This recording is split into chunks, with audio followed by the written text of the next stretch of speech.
بسم الله الرحمن الرحيم. ألهاكم التكاثر حتى زرتم المقابر كلا سوف تعلمون ثم كلا سوف تعلمون كلا لو تعلمون علم اليقين لترون الجحيم ثم لترون عين اليقين ثم لتسألون يومئذ عن النعيم. This is a Makkan surah, and like many other short surahs, its meaning is profound. What Allah subhanahu wa ta'ala is saying to us through this surah is a heavy warning. Alhaakum takathur.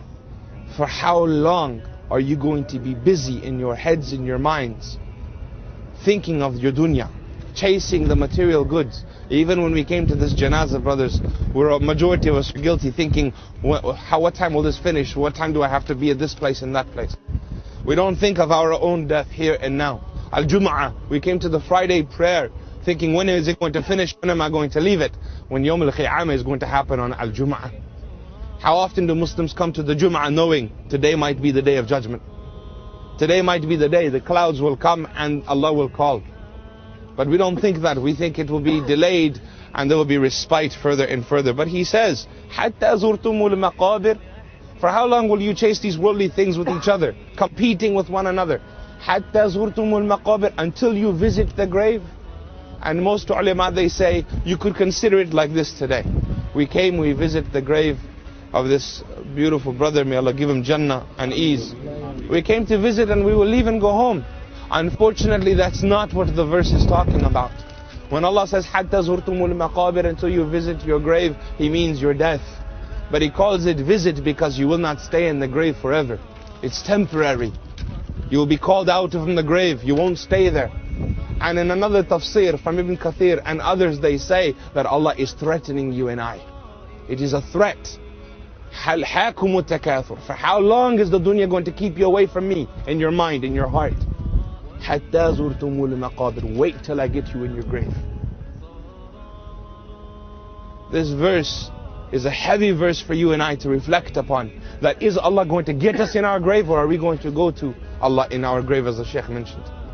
Are we going to Him happily, or are we going to Him with withdrawal symptoms, with fears? So Allah subhanahu wa ta'ala says to us, Kalla, Kalla, get your attention. Kalla, all the things of the dunya you chase, useless will it be when you come here. It will not benefit you. Don't bring me the good. And remember, this surah, brothers, is speaking about halal things. We're not talking about haram dunya. The surah is talking about halal, chasing, trying to get married, chasing, trying to get a bigger house, chasing, trying to get better dunya, more children, etc. It's talking about halal things. حَتَّى زُرْتُمُ الْمَقَابِرِ. Kalla, useless will those things be. سَوْفَ تَعْلَمُونَ. Don't take my word for it, you'll find out yourself. Don't take my word for it, brothers. That's what Allah is saying. You don't have to believe me, although Allah is al-haq. He speaks truth. But you don't have to believe me, you will know yourself. You will come to know. ثُمَّ كَلَّا. Again, why does Allah repeat Himself? Except that it's crucial. ثُمَّ كَلَّا. No, your dunya is useless. سَوْفَ تَعْلَمُونَ. Again He says, you will know. كَلَّا لَوْ تَعْلَمُونَ الْعِلْمَ الْيَقِينَ. It is something of a knowledge, of a certain knowledge, if only you had it. Brothers, this is the reality. Why do we get distracted even at a janazah? Dunya jokes, dunya comments, I hear them. Even at a janazah. Because we think that man is dead, let's take him, let's go and move on. This was not the purpose of the janazah from the sunnah of the Prophet ﷺ. The janazah, the man is gone. His time is up. No more rewards, nothing except through his children. No more, nothing for him to do here. His time is up. The purpose of the janazah is for you and me, not for him. His time is gone. He is going to do his business now. The janazah is for you to wake up that you are going to end up in this mud. Someone's going to put you and I in it. Right now you carried him, sooner or later someone's going to carry you and I.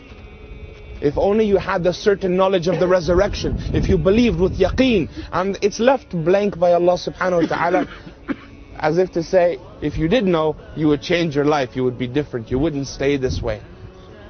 And you wouldn't remain this way. And the Mufassirin, they say that the balance here is because he says kalla and then he says thumma kalla, meaning that the kafir will know and then the Muslim will know. Another tafsir says is the angel of death reaches you, you will definitely know. And another tafsir says that the second ayah is when you go into the grave and Munkar and Nakir to question you, then you will know. Another tafsir is that when you go into the grave you will know, and the second ayah is when you come out of the grave you will know.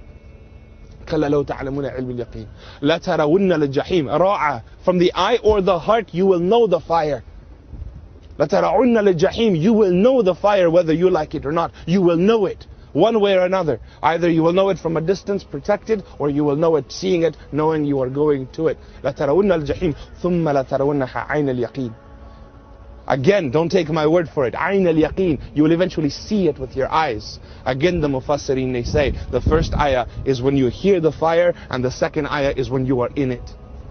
The Muslims, they hear it and they are in it. Another tafsir says is that the first ayah is the kafir will go in, and the second ayah, the Muslim too will go in, to be purified for what he did. And finally, the last tafsir is that the kafir will go in, and the Muslim will be grateful in being safeguarded from it, protected from it. ثُمَّ لَتُسْأَلُنَّ يَوْمَئِذٍ عَنِ النَّعِيمِ. This is what you need to take away with you from this grave. That when you reach Allah on that day, on that platform, He will ask you about every single ni'mah He gave you. Na'im, plural. And the companions were worried. They wanted to know what na'im, what ni'mah. So they said, Ya Rasulullah, what's the smallest thing I should worry about? What's the smallest ni'mah Allah has given me? And He said, the smallest blessing Allah subhanahu wa ta'ala azza wa jal has given you is that breath you take. That's the smallest blessing He will ask you. And the hadith that comes to mind to conclude is once one of the Sahaba, they come out, Abu Bakr as-Siddiq, hungry, comes out into the night looking for food. And he sees the Prophet, he too came out of his house. And he sees Umar, he too came out of his house. And they had stones tied to their bellies, suffering, burning inside. And when they showed the Prophet their stone, he pulled his up and he showed them too. He was suffering twice as much as his ummah, always. And one of the companions saw them and they said, let's go to his house. And they were invited. And the man went in and told his wife, said, offer them everything. What do we have? They had some ripe dates, some unripe dates, some bread, some milk. And they had a goat that couldn't produce milk. So they slaughtered everything they had and gave it sacrifice for Rasulullah. They wept thinking, our Prophet is hungry. Feed him. And as soon as the food was prepared, brothers, Rasulullah took meat, put it in his bread. When you are fasting for a day, they suffered for many. One day, do you pass the food on or do you take the first bite? He suffered so much, but yet he didn't take the first bite. He said, quick, get this home, for Fatima has not seen the likes of this for days. Az-Zahra radiallahu anha, showing how much he felt for his daughter, that she suffered. Take this to her. And then they ate. And when they ate, just enough for the stomach to get a bit comfortable, just enough to come to his senses from the pain of hunger, he immediately remembered, ثُمَّ لَتُسْأَلُنَّ يَوْمَئِذٍ عَنِ النَّعِيمِ. Allah will ask us about this. Whereas you and I, after we fast, we eat, we say, Alhamdulillah, I did a good deed for Allah, so He fed me. We have a different persona, a different approach to everything as the Prophet ﷺ. We should try our best. May Allah guide us to His sunnah and make us firm upon His sunnah and protect us from all innovations and all of the bid'ah that man creates. Guide us only to the beauty of His sunnah, inshallah. Seek out the religion, brothers. Don't just rely on people like me to come and teach little things. This is not knowledge. Real knowledge is much deeper. You have to believe in yourselves that you too can learn and bring that knowledge and that Jannah to your house. The Prophet ﷺ said, you walk through the gardens of the dunya taking. Take from the gardens of Jannah as well. And they said, where are these gardens? He said, they are the circles of remembrance, where the people gather to remember Allah and they speak about the knowledge. So I encourage you all to attend gatherings and circles. In Hounslow, these brothers have arranged a lecture in Cranford Community College. We've been doing it for the past 7 years, every Friday, 7:30. If you don't know about it, you should attend. Or make your own other circles. But bring yourselves, brothers, to account before account is taken for you. وآخر دعوانا الحمد لله رب العالمين. هذه نهاية حالي فشدت